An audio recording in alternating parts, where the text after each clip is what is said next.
Warahmatullahi Wabarakatuh. Ketemu lagi bersama Sastri Bakri Channel, tempat berbagi ilmu, berbagi cerita, berbagi budaya. Hari ini adalah hari yang sangat istimewa karena kita bertemu dengan anak dari tokoh novelis Sumatera Indonesia dari Minangkabau yang sangat fenomenal dan sangat terkenal. Sampai sekarang cetakannya sudah sampai entah berapa kali ya, kali 20 cetakan kali ya. Novel yang paling terkenal adalah Siti Nurbaya. Siapa lagi kalau bukan Marah Rusli. Marah Rusli adalah seorang dokter ya, beda dengan Taufik Ismail. Ketika dia menjadi penyair, dia meninggalkan dokternya. Tetapi Marah Rusli tetap melaksanakan tugas dokter hewan sampai pensiun di tahun 1950. Sekarang saya berbahagia karena ada ibu yang sudah berusia 90 tahun. Aduh, tapi masih cantik sekali ibu. Ya Allah. Mudah-mudahan saya juga nanti 90 tahun masih kayak ibu juga ya. Ibu Nani ya. Kalau dipanggilnya Ibu Nani. Ya. Adalah putri dari Marah Rusli dan Ibu Raden Raden Ratna Kencana. Marah Rusli punya novel yang banyak sekali. Yang pertama itu terbit tahun 1922 kali, 1922, yang berjudul Siti Nurbaya. Tapi ada yang menarik ini, novelnya yang terbit 50 tahun kemudian berjudul Memang Jodoh. Ya. Itu kenapa sekarang saya ingin mengundang Ibu Nani adalah pertama, ini kan semua orang sebetulnya sudah tahu Bu, bagaimana Marah Rusli mohon maaf ya, dibuang secara adat. Ya kan begitu. Nah, orang semua sudah tahu. Tapi orang tidak banyak yang tahu bagaimana selama di Solo, di Semarang gitu ya, di Bogor atau di Bandung dan segala macam itu kehidupannya. Nah, saya ingin tahu kenangan Ibu bersama Bapak Marah Rusli dan Ibu Raden Ratna Kencana. Pada waktu kami tinggal di Semarang, pada waktu baru satu setengah tahun barangkali. Paling lama kami tinggal di Semarang, karena ayah saya dokter hewan di sana, di Semarang, dan dia menjabat sebagai ketua dari kehewanan di sana. Lalu ya dengan ayah itu orangnya itu tegas tapi bicara bijaksana dan penuh kasih sayang Bapak itu. Saya tuh mendapat kenangan kalau gitu sore hari kita jalan-jalan dan kebetulan dalam jalan kita itu ada Bapak itu mengatakan perusahaan-perusahaan susu juga. Ya kan sebagai dokter hewan, dia ada jadi sebagai peneliti perusahaan-perusahaan itu. Nah, kalau di jalan-jalan kami itu dari mana kami tinggal itu ada 3. Nah, kalau sore hari itu kita jalan-jalan, kita lihat di perusahaan-perusahaan itu kalau sore hari bersih atau enggak gitu. Nah, saya jalan-jalan dengan Papa berdua gitu. Dan Papa itu seorang dia penulis ya.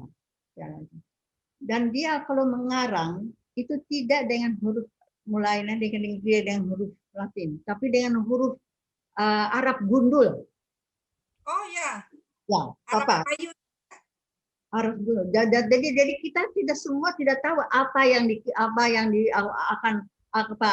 mau dikarang sama Papa atau karena kita tidak bisa membacanya. Kita semua tidak kenal itu huruf itu. Ada huruf gundul, huruf Arab gundul. Itu Papa. Mulai mengarang itu. Dan itu setiap malam sampai malam hari. Memang itulah senang. Dan Papa itu juga senang memain biola. Saya membaca bahwa belum selesai menjadi dokter, sudah menikah dengan Ibu Raden Ratna Kencana ini. Masih muda, mama papa masih muda pada waktu itu. Ya, artinya Pak Mara Rusli ini punya karakter yang kuat juga. Dia nggak terpengaruh, kan biasa kita di Minang ini soal peran bapak, mama itu kan suka intervensi. Nah, sepanjang yang ibu tahu, ada nggak mama atau papa, panggil apa ya, ayah atau ibu ya, menyebut-nyebut itu soal pulang kampung, apakah nggak ke kampung, masa ke kampung mama aja, tidak ke kampung bapak misalnya gitu. Papa tuh nggak pernah apa gimana ya? Siapa kami juga nggak pernah bilang atau ingin pulang ke Padang itu nggak pernah. Karena ibunya dan neneknya pada waktu papa pergi ke Semarang, jadi papa sekolah di Bogor, itu sudah ada ingatan untuk ikut dengan papa. Karena papa anak tunggal. Oke. Ya, jadi ketika itu jadi papa itu sudah di Padang itu hampir ya nggak ada ya yang jadi itu ke papa itu ya itu ibunya sama neneknya itu. Tapi kedua orang beliau ini dan kami memanggil ayah ibu papa itu bukan gae atau apa tapi mbah. Oh, jadi Mbah, polanya pola mbah dan Jawa ya. Jawa. Ya, Oke. Ya karena di Semarang. Bukan panggil gae atau anduang atau angku, tidak ya? Nah, jadi saya mengambil nenek itu mbah dan tapi mbah itu turut dengan kami dengan itu tidak begitu lama terus meninggal ya. Tapi yang lama itu buyut malahan nenek. Nah, itu boleh dikatakan mengurus saya pada waktu kecil itu. Jadi nenek yang dari Padang. Nenek papa. Buyut kita namanya buyut. Oh, jadi berarti ibu sempat ketemu sama neneknya Bapak Mara Rusli dan ibu dan Bapak Mara Rusli juga. Ditinggal jadi baik. Jadi sebetulnya baik ya. Ya. Baik. Berarti baik sekali. Dan saya kira ibu saya walaupun bukan orang Padang tetapi apa itu mbah sama buyut itu ya damai ya kita ya saling ya boleh dikatakan ya senang aja ya gitu. Jadi mama kadang-kadang ini kan memang apa namanya, kan itu sempat keluar di koran waktu perkawinannya ya, perkawinannya Pak Mara Rusli bersama Ibu Raden itu kan pernah keluar di koran, seolah-olah pertentangan yang luar biasa secara adat sehingga membuat ini ceritanya apa betul, makanya saya ingin gali juga ini yang selama ini berkembang bahwa kayak dibuang secara adat. Saya pikir putus hubungan keluarganya Pak Mara Rusli dengan Bu Raden dan keluarganya itu putus hubungan, ternyata bahkan sempat tinggal juga bersama ya. Kita bersama. Ayah dan jadi ibu jadi yang mbah sama buyut itu tinggal bersama dengan kami di Semarang sampai meninggal dan dua-duanya tinggalnya di Semarang di tempat kami.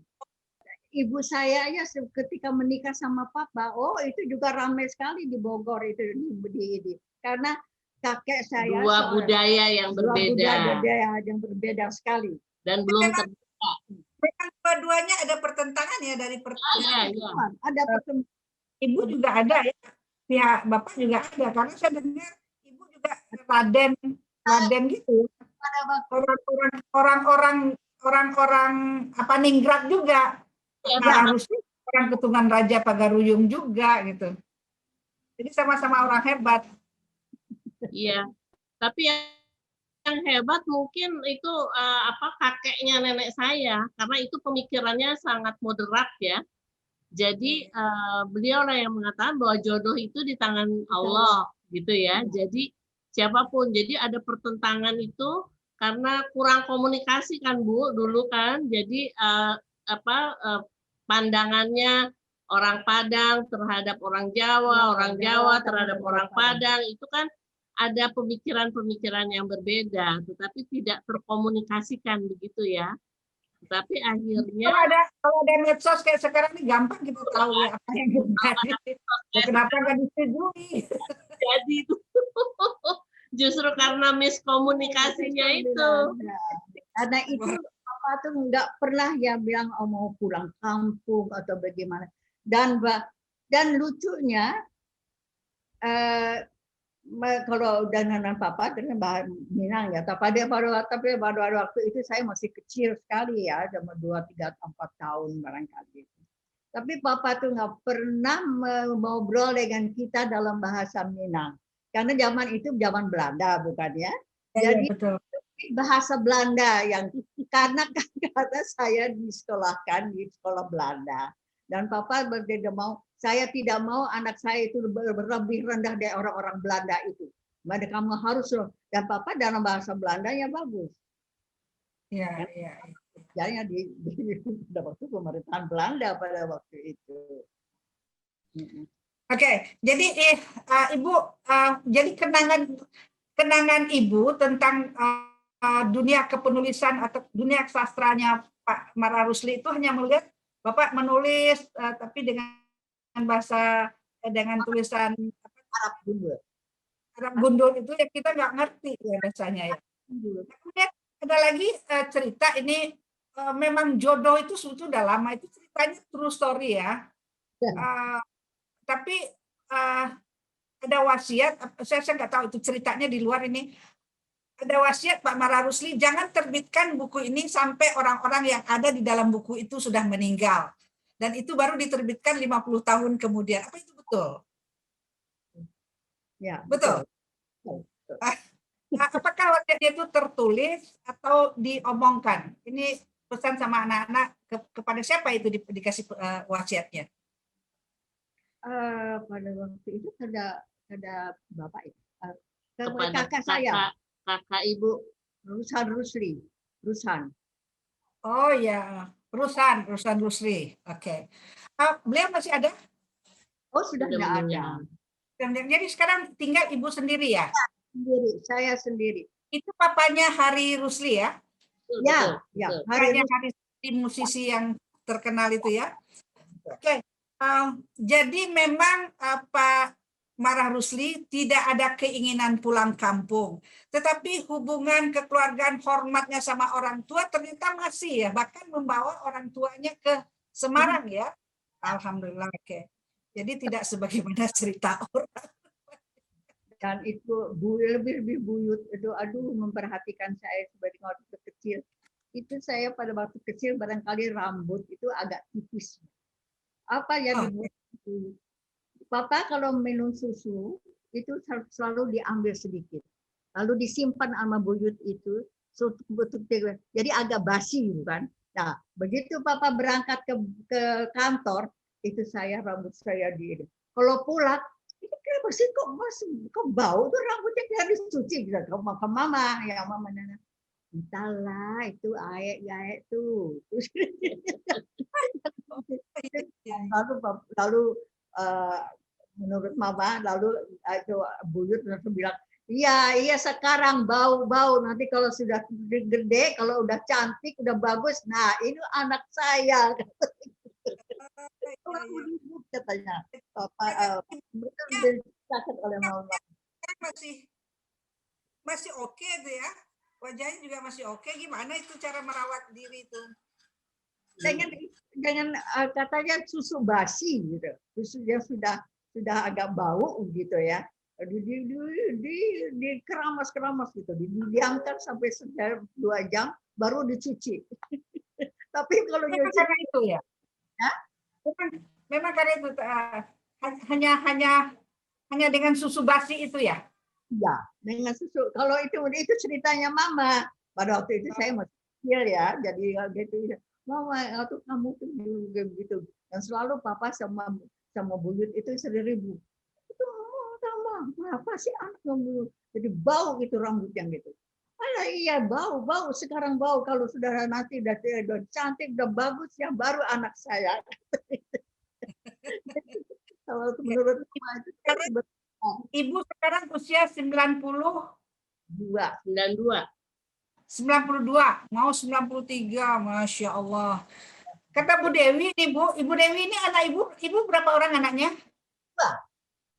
Dua. Bu Dewi satu lagi. sama Nah, kata Bu Dewi, Ibu Nani, ini kalau mau kemana-mana di rumah juga masih tetap dandan ya zaman sekarang nih anak-anak. Orang Padang terutama, Bu, kalau nggak pergi nggak mandi-mandi. Kalau nggak pergi nggak mandi-mandi katanya. itu udah turunan saya kira ya, turunan dari ibu saya.